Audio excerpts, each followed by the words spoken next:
میں بڑے درد دل کے ساتھ اور بڑے دکھ کے ساتھ ایک بات کرنے لگا ہوں.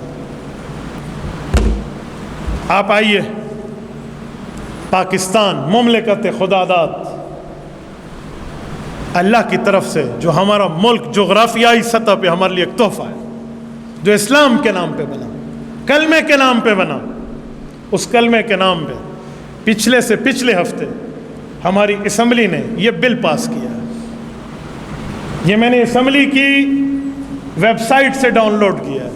یہ 12 صفحات پر مشتمل ڈومیسٹک وائلنس بل ہے. اس کے 5 حصے ہیں. یہ ہمارا سینٹ منظور کر رہا ہے اور ہماری اسمبلی کی ویب سائٹ پر موجود ہے.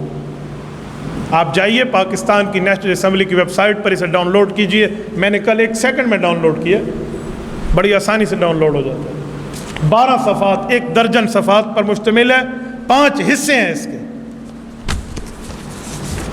اور نام تو ڈومیسٹک وائلنس ہے، مظلوموں کی داد رسی کا نام ہے، اور گھریلو جھگڑے کے خاتمے کا نام ہے. لیکن اندر کیا ہے؟ یہ پارٹ نمبر 2 پر آئیے. یہ دوسرا پارٹ ہے اس کا صفحہ نمبر 3 ہے، اس کا پیراگراف نمبر بھی 3 ہے. یہاں پر 3 باتیں ہیں جن کو شاید میں آج 3 تفصیل پہ نہ کر سکوں، میں ایک کرتا ہوں کہ والد اپنی اولاد کے ساتھ اس کی پرائیویسی میں نہیں گھسے گا، اس کی آزادی متاثر نہیں کرے گا، اور اسے ایسی کوئی بات نہیں کرے گا جس سے بیٹا ڈس ہارٹ ہو جائے. کیا مطلب؟ آپ اس کی موبائل میں نہیں گھس سکتے، وہ رات کو کس ٹائم آئے جائے آپ نہیں پوچھ سکتے، اور اس کے بعد وہ رات کو کسی کو لے کر آئے یا کسی کے ساتھ جائے آپ اپنی بیٹی اور بیٹے سے نہیں پوچھ سکتے وہ ڈس ہارٹ ہو رہا ہے. اور اس کے ساتھ آگے آپشن ہے، اس طرح خاوند بھی بیوی سے نہیں پوچھ سکتا. اور قادیانیت سمیت باقی غیر مذاہب کو عبادت گاہ تعمیر کرنے کی اجازت کے ساتھ ایک اشارے بھی موجود ہے. لیکن میں ابھی بیوی اور خاوند کے حقوق کی بات نہیں کرتا، ابھی اس پر نہیں، میں جس عنوان پہ بات کر رہا ہوں. اگر والد اپنی اولاد کو نہیں کر سکتا، وہ اس کی موبائل میں گھسنا، اس کے کمرے میں جانا، اسے سمجھانا، اسے غلط دوستیوں سے بچانا، یہ بھی بچے کے ڈس ہارٹ کرنے میں ہے. اور بچہ عدالت جا کر والد کو گرفتار کرا دے گا، اور والد کو ایک چپ لگائی جائے گی عدالت کی طرف سے کہ اس چپ میں ڈیٹا ریکارڈ ہوگا کہ کہیں مقدمے کے دوران والد اپنی اولاد پر دباؤ تو نہیں ڈال رہا کہ اپنا مقدمہ واپس لے لو میرے خلاف. والد اپنی اولاد کو یہ تو نہیں کہہ رہا کہ تم کیا کر رہے ہو، ان پہ غصہ تو نہیں کر رہا، کوئی دباؤ تو نہیں ڈال رہا. یہ بھی نہیں کر سکتا. اگر کرے گا تو اسے گھر میں داخل ہونے سے حکومت روک دے گی. لعنت اللہ علی شرکم. یہ ملک بنا تھا اسلام کے نام پر. یہ میں اس لیے جان بوجھ کے اپنے پاس لے کر آیا ہوں آپ کو دکھانے کے لیے. میں نے کسی سیاست کی طرح پہ بات نہیں کی، یہ میں نے کسی سیاسی مقاصد کے عنوان پہ بات نہیں کی. As a being of Muslim بات کر رہا ہوں، ایز اے مسلم بات کر رہا ہوں. آپ اور ہم نے کلمہ پڑھا ہے، ہمیں قرآن کریم تربیت اولاد پر بات کر رہا ہے.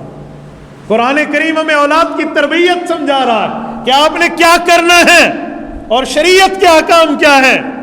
اور ہمیں ہمارے کلمے کے نام پہ بننے والے ملک میں یہ تحفے ملیں. اسے ریاست مدینہ کہتے ہیں، اسے اسلام کہتے ہیں، اسے اسلامی جمہوریہ کہتے ہیں. ہم کہاں بیٹھے ہیں یار؟ عوام بہت بڑی طاقت ہے، اس طاقت کو استعمال کیجیے.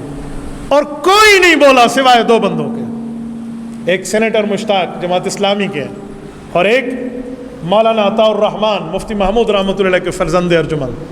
باقی یار کوئی کلمہ پڑھنے والا نہیں ہے اسمبلی میں یار. باقی کسی نے رسول اللہ کا کلمہ نہیں پڑھا، اللہ کے دین کے ایمان کی بات نہیں کی. باقی سارے اپنی اولاد کو کافروں کو بیچ ہی بیٹھے ہیں یار.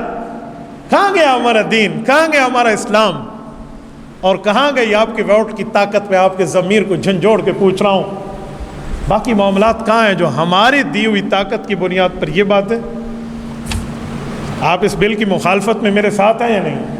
بولیے بولیے، آپ سارے بولیے نا، تاکہ میں ایک بات کروں تو بات کھل جائے. آپ اس بل کی مخالفت میں ساتھ ہیں یا نہیں ہیں؟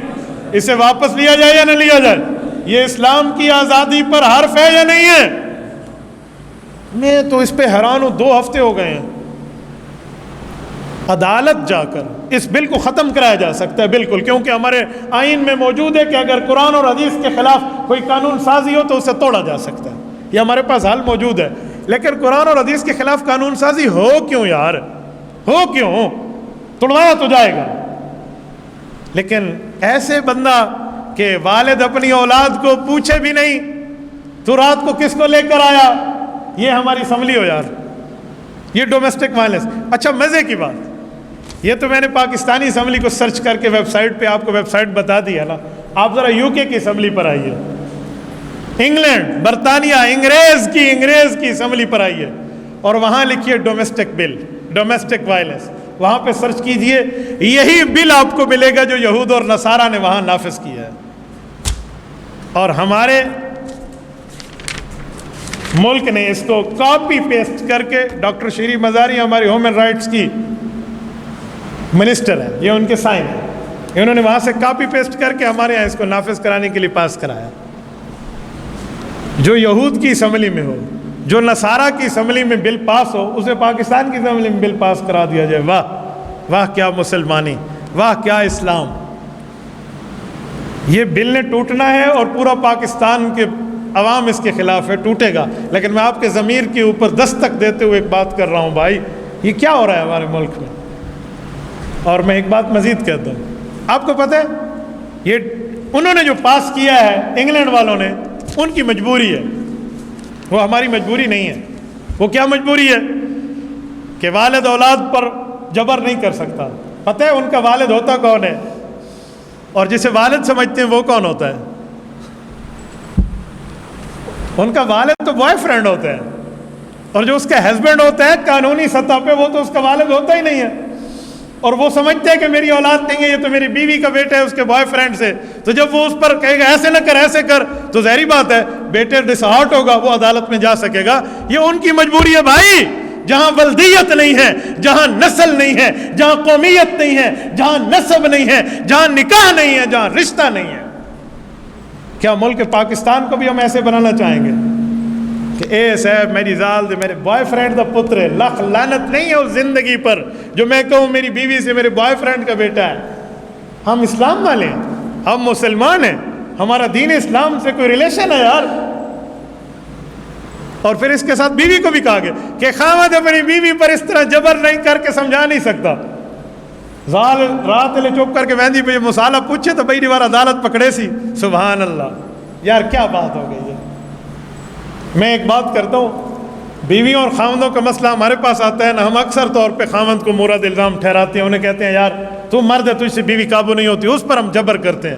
حالانکہ بعض اوقات عورتوں کی غلطیاں ہوتی ہیں اور یقیناً ہوتی ہیں۔ میں دن میں کئی کیس سالو کرتا ہوں۔ رات میرا بیٹا ہے نابالغ ہے، یہ بیٹھا ہوا تھا، رات ہمارے پاس ایک طلاق کا کیس آیا تو ایسے چونک گیا کہ اچھا خاوند اور بیوی کی یہ لڑائیاں بھی ہوتی ہیں۔ میں فیصلہ کر رہا تھا، رات کی بات کر رہا ہوں، مسجد کریمیہ کی، 4-5 آدمی آ رہا، یعنی اس غلطی اس بیوی کتنی تھی۔ اکثر طور پہ بیویوں کی بھی غلطی ہوتی ہے، کہیں خاوند کی بھی ہوتی ہے، میں کسی ایک کی سائڈ نہیں لے رہا، لیکن ہم خاوند کو مورد الزام ٹھہراتے ہیں، بھئی تو اس کی ذمہ دار ہے، تو اس معاملے کا تو ٹھیک کر۔ اب بیوی بھی اگر خاوند کے خلاف رپورٹ درج کرانے آ جائے کہ مجھے میری آزادی پہ روکتا ہے، تو مجھے بتائیں خاوند پھر خاوند رہا؟ خاوند رہا؟ کہاں معاشرت بنے گی، کہاں؟ اور اس کے ساتھ غیر مسلم اپنی عبادت گاہ تعمیر کر سکتے ہیں۔ بھائی غیر مسلم عبادت گاہ کس ملک میں تعمیر کر سکتے ہیں؟ جو اسلام کے نام پر بنا ہو وہاں تعمیر کر سکتے ہیں۔ اتنی بات ہے کہ جو ملک اسلام کے نام پہ بنا ہو، غیر مسلموں کی پہلی عبادتوں کو مسمار نہیں کیا جائے گا، ان کی سکوٹی دی جائے گی، ان کی حفاظت۔ لیکن نئی کفر کی عبادات تعمیر مسلمان حکومت نہیں کرے گی، یہ اسلامی قانون ہے۔ اور اگر آپ نے غیر مسلم کو عبادت گاہ کی تعمیر کی اجازت دی، چلو ہندو مسلم اور سکھ مسلم اور عیسائی کے معاملے تو پاکستان میں آئین کو ماننے والے ہیں، قادیانی بھی کل آ کر بیٹھ جائے گا کہ میں بھی اپنا مرزاڑا تعمیر کرتا ہوں، پھر قادیانی بھی اپنی عبادت گاہ بنائے گا۔ یہ 10,000 نوجوانوں کی قربانی امیر شریعت سید عطا اللہ شاہ بخاری رحمہ اللہ کی قیادت میں کیوں آئی تھی ختم نبوت کے لیے؟ اگر قادیانی اس ملک میں اپنی عبادت گاہ تعمیر کر پائے تو کیا ہمارے حکمران قادیانیوں کے لائر ہیں، ان کے وکیل ہیں؟ کیا یہ حکومت اسی طرح غیر مسلم کی ایجنٹ بن کے یہاں بیٹھیں گے؟ بھائی یوں نہیں ہوگا۔ کفر کی حکومت برداشت کر لیں، ظلم برداشت نہیں ہوتا، ظالم کے معاملات برداشت نہیں ہوتے. اسلام کے ساتھ اسلامی ملک میں اس طرح کا کھلواڑ نہیں ہونا چاہیے. یہ میں نے صرف آپ کی اویئرنیس کے لیے آپ کے سامنے بل رکھا ہے. یہ میری جیب سے بنے ہوئے کاغذ نہیں ہے. آپ میں کوئی آدمی قومی اسمبلی کی ویب سائٹ پہ سے ڈاؤن لوڈ کر سکتا ہے. بہرحال میں نے تو آپ کے ذریعے اور اس انٹرنیٹ کی طاقت کے ذریعے پوری دنیا میں سے احتجاج کو ریکارڈ کروانا تھا. اللہ تعالیٰ آپ کو اور ہمیں سلامتی عطا فرمائے. تبارك الذي نزل الفرقان على عبده ليكون للعالمين نذيرا.